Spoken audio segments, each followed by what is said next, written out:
आज हमारे गाड़ी में पहला दिन है डे 1। तो सबसे पहले गई न्यू तंदूरी मरवाड़ी ढाबा। होटल के लुक देख के हम अपन लुक थोड़ा ठीक कर लिए, चूल सीधा कर लिए। ओके बाद गई ढाबा के भीतर उठे मेनू कार्ड में देखनी का बाटे ना बाटे। तो हमको सबसे अच्छा लगा आलू परोठा।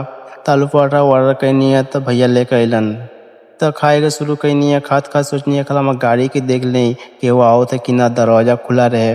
तो बार घुरेनी कैमरा हमारे गाड़ी की तरफ देखते ना केहू तो ना। खानी उनी खैला के बाद निकल गए अपन मंजिल की तरफ। ये रास्ते पहले बहुत छोटा रहे, अभी मतलब बड़ा कैले अभी काम चला था। उसके बाद आगे नहीं अपन जगह में ये को बागान बाटे, टी बागान आदमी बोलेला, हम चापत्ती बागान बोलीला। तो लुक बहुत अच्छा लगा था, मतलब ऊपर से देखे में इतना सुंदर लगा था कि का बताई। यह काम करते करते हमको फिर से लग गई भूख। तो सोचनी है फिर से जाकर खानी उनी खाए पड़ी। तो जाके फ्रेश हो गई, फ्रेश होला के बाद फिर से गई खानी खाए खातिर।